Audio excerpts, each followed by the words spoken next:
Comment réussir à pardonner?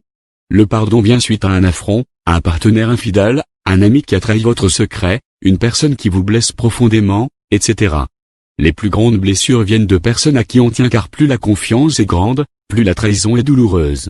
Toutefois, il faut savoir que de réussir à pardonner ne veut pas dire oublier, encore moins ne plus avoir mal. On ne pardonne pas après avoir guéri de sa blessure, mais justement pour commencer à guérir. À défaut, la rancœur et la soif de vengeance qui est en nous ronge de l'intérieur, ce qui est néfaste pour notre santé mentale et biologique. Par conséquent, on pardonne d'abord pour soi-même, ensuite peut-être pour la personne qui nous a causé du tort. Par exemple, on peut décider de pardonner à son fils ou à sa mère parce qu'on l'aime et qu'on veut qu'il ou elle arrête de culpabiliser.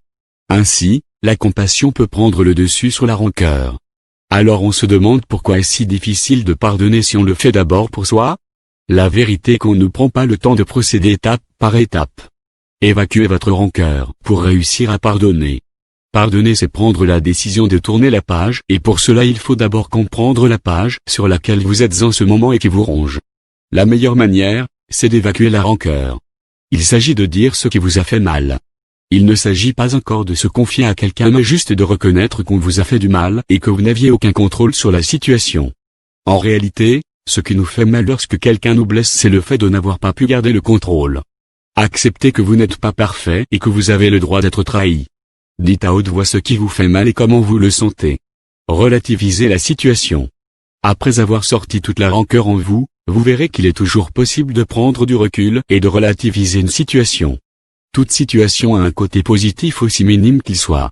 Il peut s'agir d'une prise de conscience que celui que vous aviez pris pour votre ami ne l'est pas en réalité.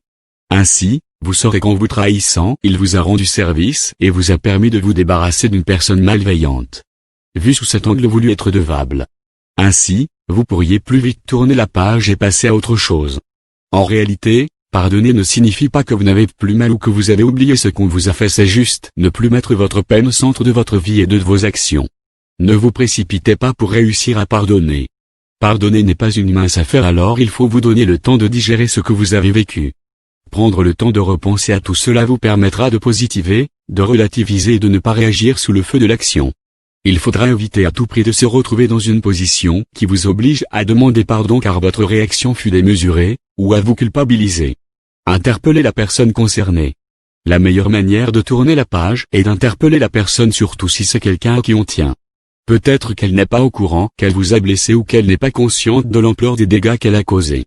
En parlant avec elle, vous verrez son point de vue et l'intention réelle qui l'a poussé à agir de la sorte. Enfin, il faudra décider d'avancer en vous pardonnant votre naïveté, votre manque de contrôle, votre ouverture, votre bonté.